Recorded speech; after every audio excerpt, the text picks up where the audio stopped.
Je suis avec Marielle Frick au salon Be Happy, qui est styliste et également coach, si on veut. Et ce qui est intéressant, car on voit déjà que vous avez une façon de vous habiller qui est assez étonnante. C'est un peu minimal par certains côtés, mais c'est intéressant. C'est-à-dire qu'on voit quelque chose qui est en train de se fabriquer, en quelque sorte. Et vous me disiez que quelque part, on peut apprendre beaucoup de choses sur la façon dont les gens s'habillent, et on peut aussi les aider beaucoup à repenser leur habillement, Oui, y compris très jeunes en fait. absolument. Dès l'âge de 10-11 ans, on se rend compte que les enfants sont sensibles à leur image et ont envie de faire des choix qui ne soient pas simplement guidés par le regard de leurs parents. Donc j'interviens auprès d'enfants, enfin, jeunes adolescents on va dire, dans le cadre souvent d'anniversaires où les parents me font venir pour créer une animation sur l'image de soi.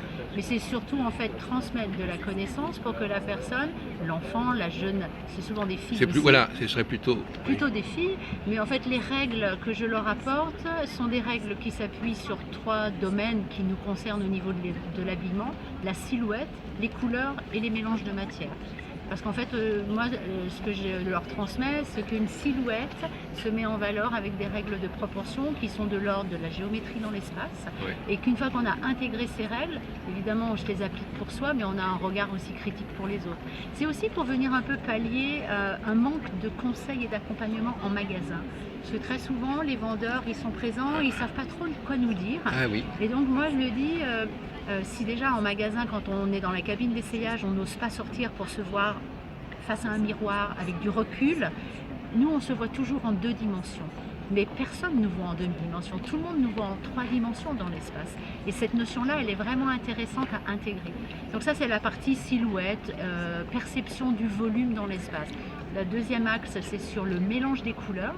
Donc je m'appuie sur les travaux de Johannes Eaton qui a beaucoup travaillé sur le cercle chromatique, et donc moi j'intègre la notion d'intensité lumineuse parce que je suis convaincue que toutes les couleurs à intensité lumineuse égale s'harmonisent entre elles. Et le troisième point, c'est les mélanges des matières, parce que je crois qu'il y a une méconnaissance des fibres textiles, et quand on observe la nature, il y a des fibres animales, des fibres végétales. Ils sont liés aux saisons. Et qui sont comme par hasard très bien faites, liées aux saisons. Fibres animales, on va être sur du chanvre, du lin, du coton, et elles vont être plutôt blanches, elles vont plutôt être beige, ficelle, des coloris de printemps-été dans une intensité lumineuse de printemps-été, et des fibres animales qui vont plutôt être des peaux, des fourrures, des laines, le mouton, etc., qui va plutôt être dans des off-white, des blancs cassés, et après tous les tons des beiges, des marrons, des chocolats, qui comme par hasard correspondent à des ambiances lumineuses d'automne-hiver. Oui.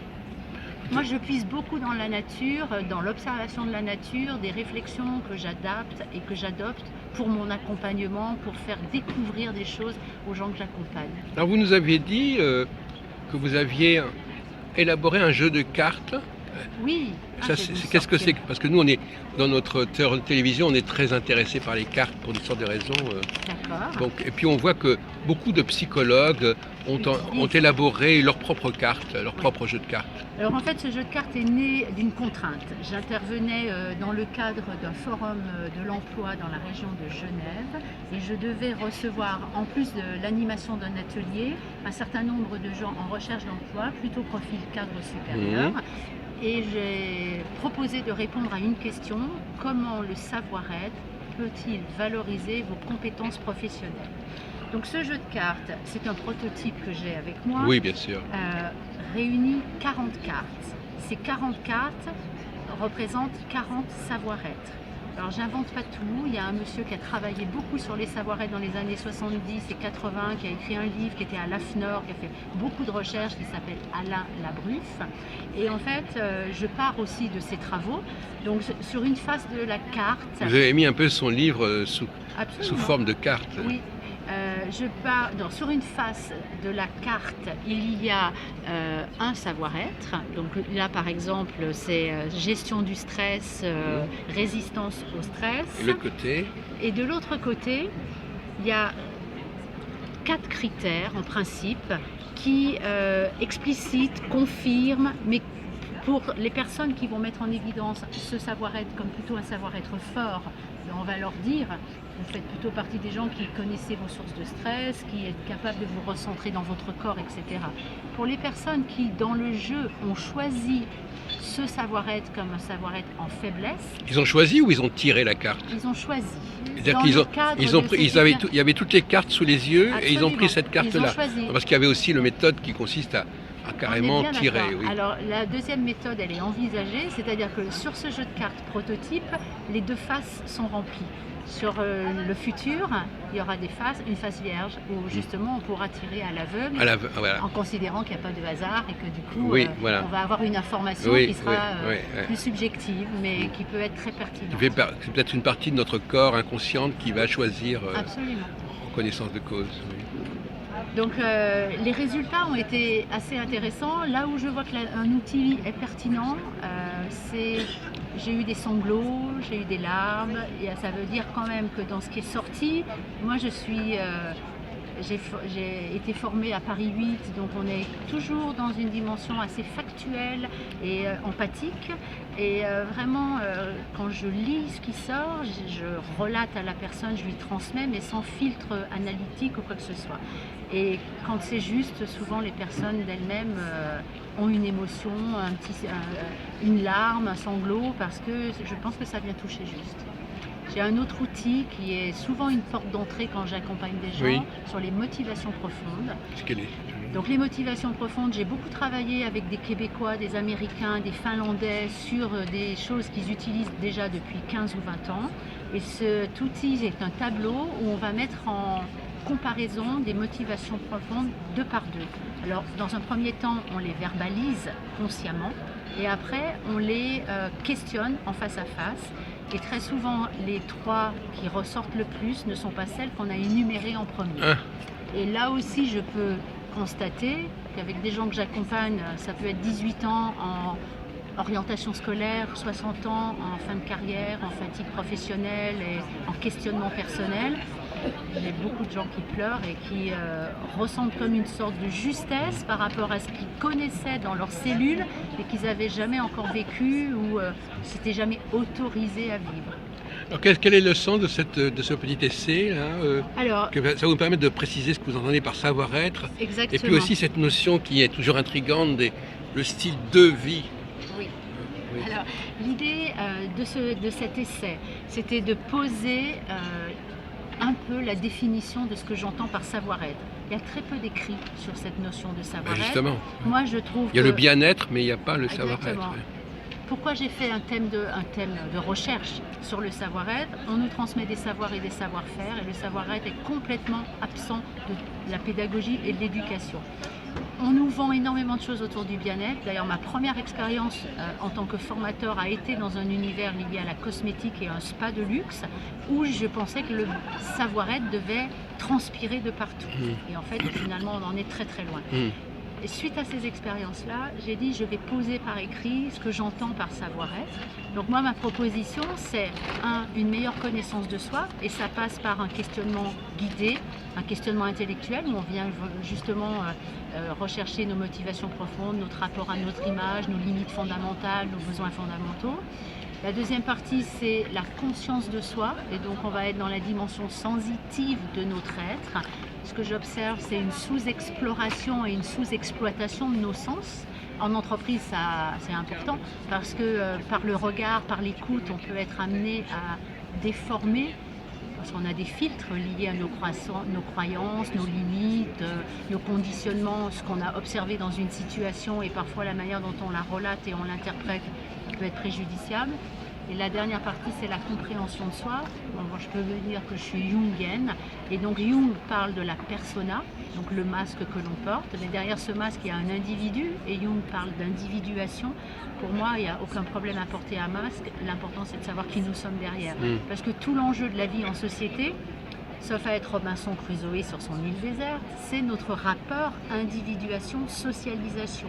Et on en revient à ce cocon et ce papillon, un style de vie, cette idée de mouvement permanent entre je et le nous. Parce que, Oui, pour parce que le moi, papillon, c'est la métamorphose aussi, c'est la chenille qui absolument, devient papillon. on est bien d'accord. Donc, c'est ça. Quand j'ai choisi ce logo, quand j'ai choisi, parce que j'ai par ailleurs une marque textile qui s'appelle Cocon et Papillon, c'était vraiment sur l'idée de la transformation. D'accord. Et alors finalement, vous, vous faites quand même une différence entre, vous dites que c'est plutôt les femmes qui sont concernées quelque part. Actuellement, le constat, c'est que j'ai plus de femmes qui viennent vers moi, qui me questionnent et me sollicitent. Si on observe aussi la population qui visite ce salon, on va quand même se rendre compte qu'il y a une majorité de femmes, mais il y a quand même des hommes qui s'interrogent, il y a quand même des hommes qui sont curieux et qui ont aussi besoin et envie d'apprendre. Moi, j'aime toujours sensibiliser à cette unité entre le corps et l'esprit. Et ça concerne tout le monde. Et alors finalement, l'habit, c'est un peu intermédiaire entre le corps et l'esprit, si on peut dire. Ah ben, complètement. Pour moi, l'habit, c'est une seconde peau qui vient recouvrir cette première peau qui, socialement, ne peut pas être exhibée nue. Mais dans l'idéal, ce serait sympathique de pouvoir vivre nu. Donc cette seconde peau, l'invitation, c'est qu'elle soit au plus proche de qui nous sommes. Et donc finalement, on devrait toujours, toute personne qui s'occupe d'aider les autres ou de les comprendre, devrait avoir une formation au niveau vestimentaire, au niveau stylistique, etc. Ça pourrait être un plus parce que on parle de communication positive. Dans la communication positive, il y a aussi donc toute la communication non verbale et ça passe par l'image qu'on renvoie Oui. des autres. Il y a une étude aux États-Unis qui fait ressortir que les 20 premières secondes d'une rencontre Oui. accaparent les 20 premières minutes d'attention de notre interlocuteur. Et cette étude, elle est relativement récente. Donc ça veut quand même dire ce que ça veut dire. Oui. En plus, on est vraiment aujourd'hui dans une société qui est une société de l'image. Donc vous êtes aussi un conseiller en image, look. en relooking. Alors, pourquoi j'utilise pas le mot relooking? Parce que je trouve que dans la notion de relooking, il y a une part de ma personne qui agit sur l'autre et qui est trop dans une forme de pouvoir sur l'autre. Moi, ce que j'aime, c'est vraiment l'idée d'éducation vestimentaire. Ça joue aussi sur les cheveux, je suppose. La coupe de cheveux. L'ensemble de la silhouette. Oui, voilà. Parce qu'en fait, Je suppose qu'à un moment donné, vous avez dû avoir les cheveux plus longs ou plus courts. c'est clair. Après, on peut à tout moment dans la vie avoir envie d'avoir les cheveux qui nous couvrent davantage le visage, davantage la nuque, parce Voilà. que c'est plus confortable, parce que c'est rassurant, parce que l'hiver on a plus chaud avec des cheveux un peu plus longs, etc., etc. Mais on peut aussi avoir envie à un moment de se faire raser la tête pour davantage faire ressortir sa gueule finalement. Et en fait, dans la silhouette, c'est aussi un équilibre. Enfin, dans l'humain, c'est un équilibre entre la parure, le vêtement finalement, les cheveux et tout ce qui est entretien de la peau, des ongles, on pourrait dire que c'est un autre tiers. Et après, tout ce qui est accessoirisation qu'on va apporter, le sac, la canne, le parapluie. Moi, je fais beaucoup, je sensibilise aussi sur cette notion d'équilibre entre les trois. C'est-à-dire le vêtement que l'on porte, les accessoires que l'on a et le soin et l'attention qu'on apporte à nos cheveux, à notre visage, à nos ongles. Mais aussi à notre poids, aussi, quelque part. Bah oui, À la forme de notre corps. Oui. Donc l'alimentation, l'exercice. Oui.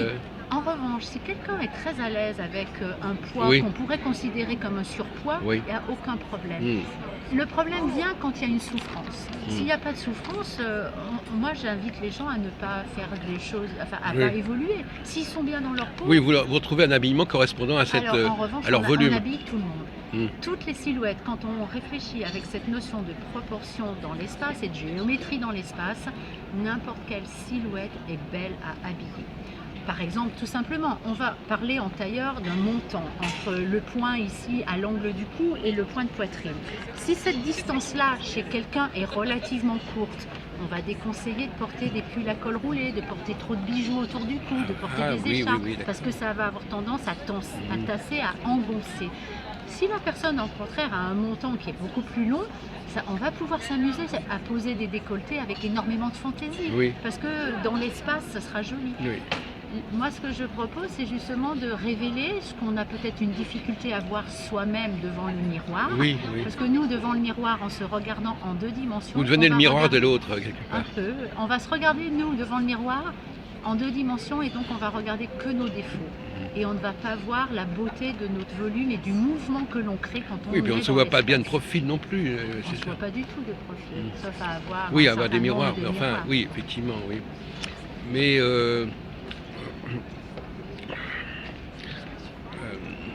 le, bon, le- donc finalement, cette idée de, vous n'avez peut-être pas développé cette idée des devis. Vous disiez que c'est un changement ou une évolution. Oui, alors l'idée aussi d'un style de vie comme de Cocon et Papillon, c'est l'idée de la transformation, de Ah oui, d'accord, l'évolution, oui. de la construction. Oui. Donc c'est vraiment dans cet état d'esprit que et le nom de la société a été choisi et le logo par rapport justement à cette chrysalide qui se transforme. D'accord. Parce que toute personne dans un accompagnement va bénéficier va faire son propre cheminement et ce cheminement va nous mener à une réalisation, en tous les cas, une construction personnelle. Bon, mais je vous remercie beaucoup, Marielle Frick. C'est moi qui vous remercie.